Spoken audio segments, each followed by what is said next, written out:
Carol McLaughlin.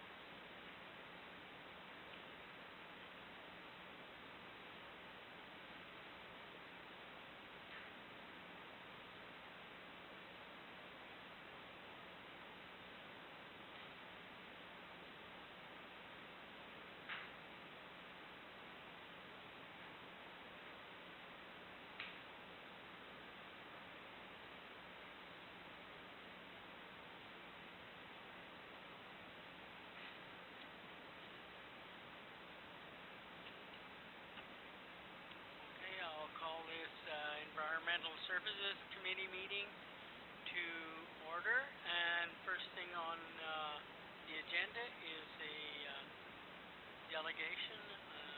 Mr. Robert Dick, come forward.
Thanks very much for seeing me. What prompted me to You'll have to use the microphone. What prompted me to come here to talk to you was it brought to my attention of potential of replacing your current lighting with LED lighting. And from my experience in dealing with, or not dealing with, but talking to and seeing what has happened in other communities, I thought it was a good idea that if I gave you another side of the story when it comes to LED lighting.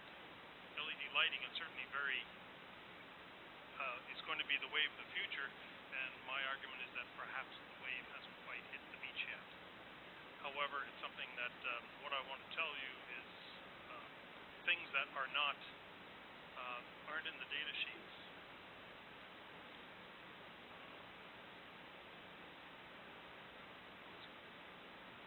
I'm a mechanical engineer, not a TI and IT engineer.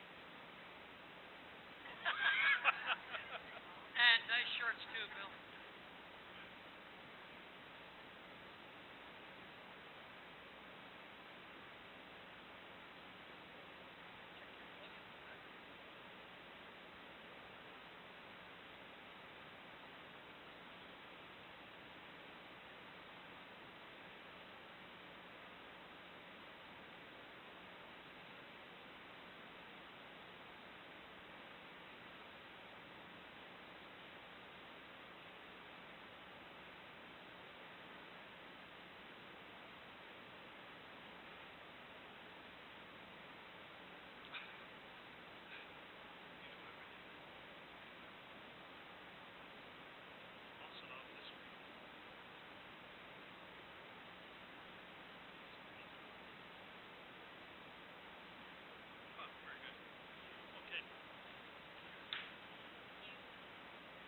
So what I like to present is really just information. There's no action necessarily required unless you choose to take some action. This is just an overview of what it looks like around here. And you see Cobden right in the middle, Renfrew down to the right a little bit, and Pembroke up to the left. And the little indication under Cobden, it's about 1,000 population, and in the region there's about 7,000 or so. And then if you look down at Renfrew, it's about 8,200 population. And as a result of that, you can see the light pollution from Cobden isn't all that bad. This is taken from a relatively recent satellite earlier this year. And the light that does come from Cobden, the brighter colors are essentially indicate greater amounts of light that scatter up into the sky. They're primarily produced by street lighting and residential lighting. And it's the street lighting that would tend to be replaced with LEDs.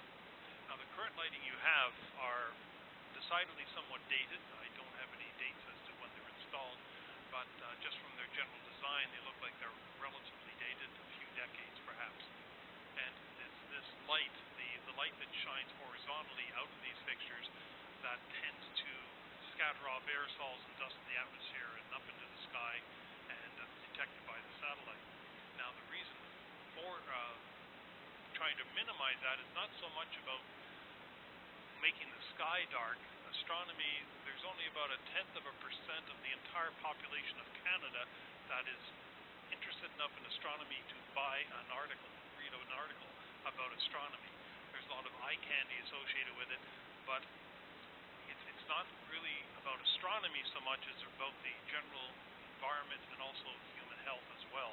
And this is information that's only come to light in the last 15 years. So it's very recent, and hence my concern of the current trends towards bright LED lighting. And so what I'd like to talk a little bit about over the next 15 minutes is just the good, the bad, the ugly, and briefly introductions, problems, and the potential solutions. And my background is as a mechanical engineer, but I've been studying for about 20 years on the impact of outdoor lighting on biology and vision. And because of that effort, I was asked to produce the guidelines for outdoor lighting for Parks Canada under Environment Canada. So I pretty well know what I'm talking about when it comes to lighting, and white LED lighting has thrown a monkey wrench in our efforts in trying to reduce the impact of outdoor lighting. The role of outdoor lighting is simply for visibility and navigation. Anything else is aesthetics. And however, these are important enough when you do have activity at night, outdoors. Humans are not nocturnal people, or nocturnal animals, or daytime animals, and as a result of that, we do need some extra light, especially if the activity is vigorous. Now, there's different types of lighting in the outdoors. Historically, we're used to what's called high-impact lighting. It's light that's in your face. You see it obviously from literally kilometers away, and that's when I call it high-impact lighting. It's literally high impact, not just visually, but also biologically and in terms of the behavior of animals. On the right-hand side is low-impact lighting, which looks essentially the same, except with a subtle difference. And when you have high-impact lighting, it prevents your eye from seeing into the darker areas. When you use low-impact lighting, you see into the darker areas. In fact, you can even see the Milky Way when using this kind of lighting. And this lighting exists. However, the sort of lighting that is sold to urban areas, whether they be hamlets, townships, or cities, are all high-impact lighting. And this is the warning I'd like to bring to you. The impacts are enhanced glare and light trespass with high-impact lighting, and it literally fundamentally changes the ecology. When you consider that life on this earth has been around for about 4 billion years, it has evolved over that period of time with a day-night contrast, and the brightest thing at night has been the full moon. And the full moon is about 1% the brightness. Is that right? Yeah, about 1% the brightness that you notice. Thousandth the brightness that you have in your living room. And yet that's the brightest light that biology has evolved to expect. And because of that, it disrupts your biological cues, and that eventually undermines the human health mechanisms. So when you decide to put out new lights and so on, and invariably it'll happen, you really have to weigh the good and the bad before deciding. And it's not just about vision and showing off the streets. It has something much more profound about it, and that has to do with the health of citizens and also the environment outside the built-up area. The promises that distributors use, and I have to be very careful about this, but the promises they tend to give is the energy savings, typically between 25 and 70%, depending upon who's talking and who they're talking to. Then there's a maintenance-free aspect of it. They're supposed to be maintenance-free, and that's because the LEDs are supposed to last for 100,000 hours.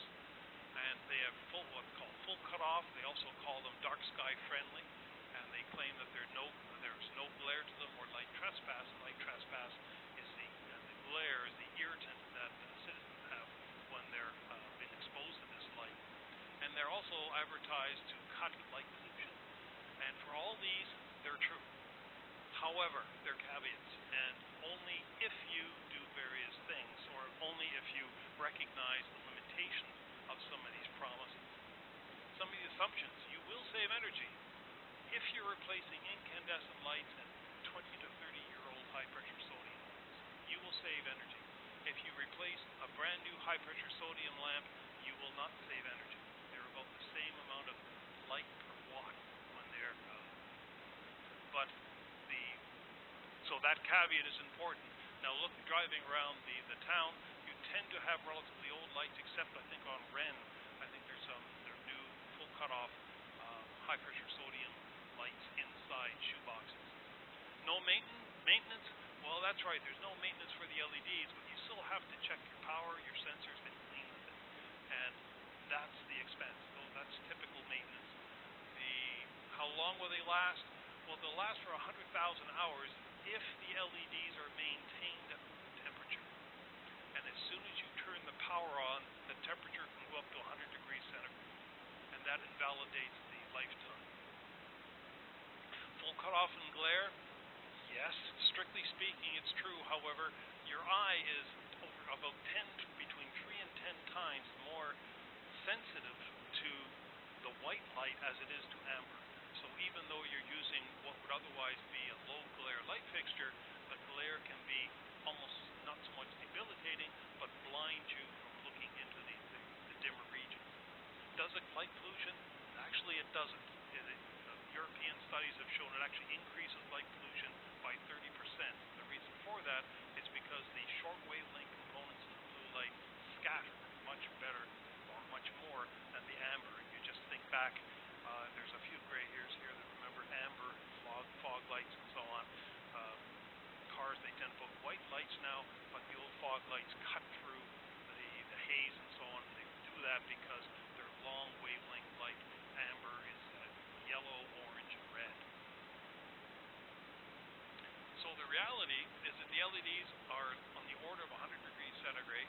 Some are less, some are more, which reduces their lifetime to about 20,000 to 30,000 hours, which is still quite long, but the bulb of a high-pressure sodium lamp lasts about 20,000 hours. So there's not that much gain, especially if you have to go out and install the light, hook it up, and after you've bought it. So there's not much economy left after you spend all your time just buying and installing it. Annual cleaning, power supply failures, typically around 3 years or so.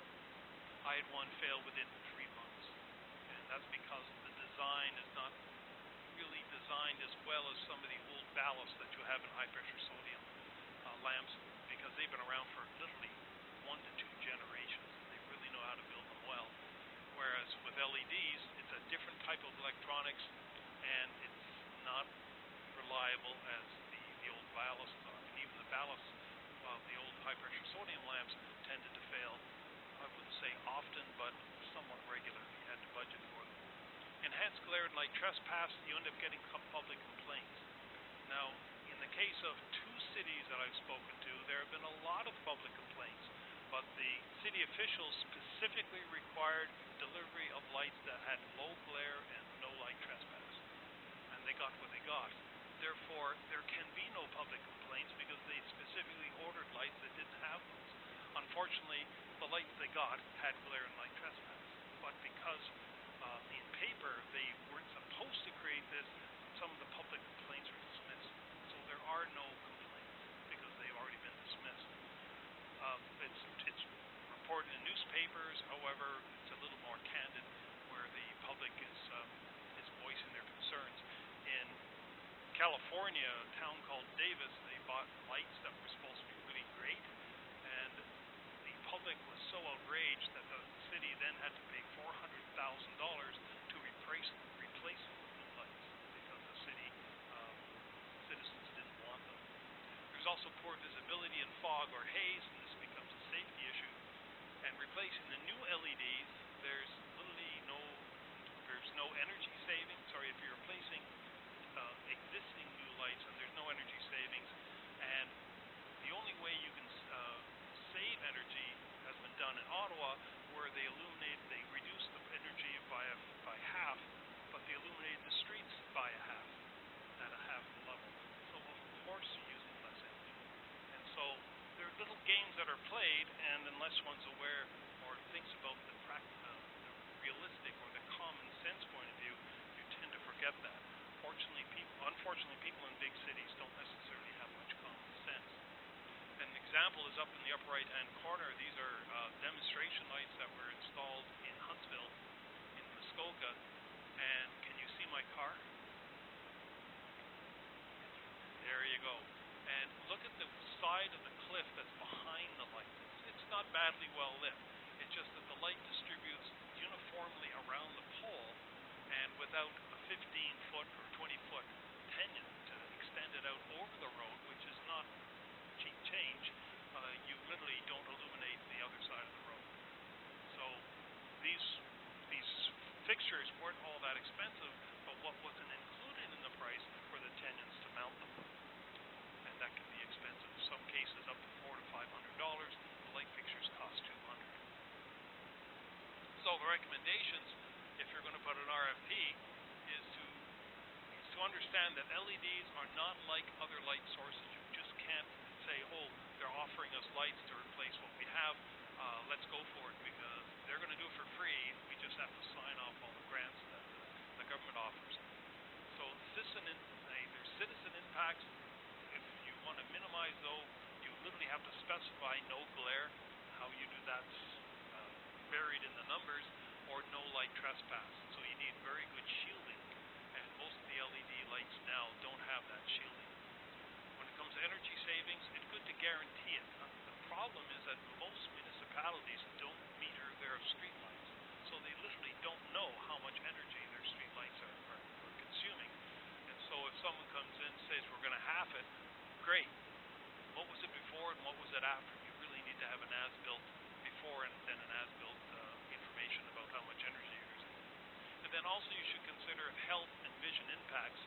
And this is something that's probably most not so much badly understood, but unknown, because there's considerable information in the medical clinic, laboratory, in the research and clinical medicine journals, in the environmental and ecological magazines in terms of the behavior of animals. And there's considerable information that's been accumulating over the last 15 years. It began back in 1999. Nurses are plugged into the medical system, and their health is tracked quite carefully. And as a result of that, they were noticing that nurses had 60% higher incidence of breast cancer than the rest of the population. And that just started a research to figure out why. And it went from all over the place, from just the fact that you're up at night doing stressful shift work, to the lights in the corridors, to the noise, to the activity, to maybe they're exposed to something in the ward. And it all came down to the white light in the wards were throwing off their circadian rhythm. And when you do that, the hormones that actually fight incipient cancer cells are disabled. And as a result of that, you have higher incidence of cancer simply because it's not being killed off or stopped in the early stages. And the American Medical Association has now repeatedly, they just put out a second release highlighting the dangers, not so much the dangers, but the impact on human health of artificial light at night, in particular white LEDs. And it's the blue components in the white, that's the blue components that are emitted by those light fixtures that makes the light look white. That's the problem in doing so, in causing these medical impacts. So one of the earlier slides, I showed the high impact lighting, the low impact lighting. The difference between the two is literally the color that's used. The color of low impact lighting literally looks like high pressure sodium. It's shielded so that it only illuminates the space under the light and around the light. It doesn't shine in people's windows and onto their properties.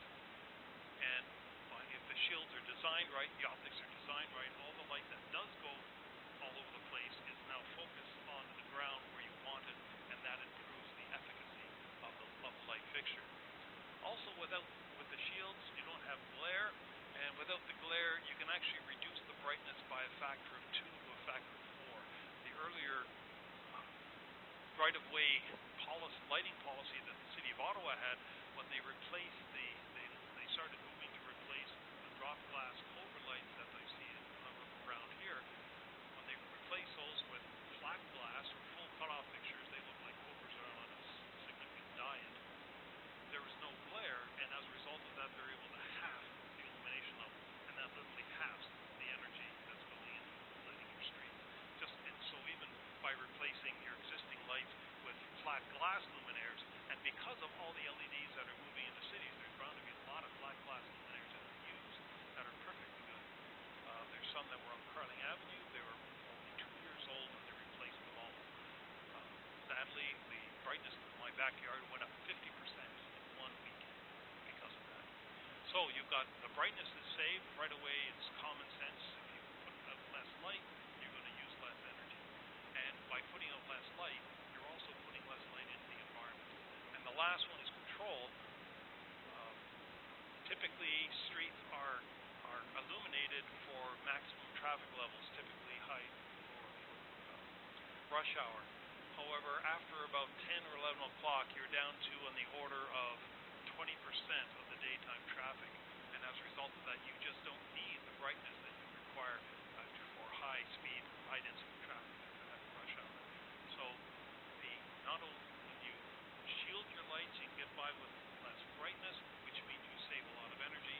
And then if you start dimming after midnight, which is impossible with LEDs, you can't do those with high pressure sodium, you can then reduce that energy consumption down to perhaps a quarter of that.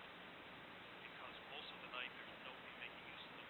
All you need to have the lights on very likely just to help wayfind through the town. And if that confuses you, please contact me offline and I'll do what I can do to help you out. Thanks for your attention. And if you do have any questions,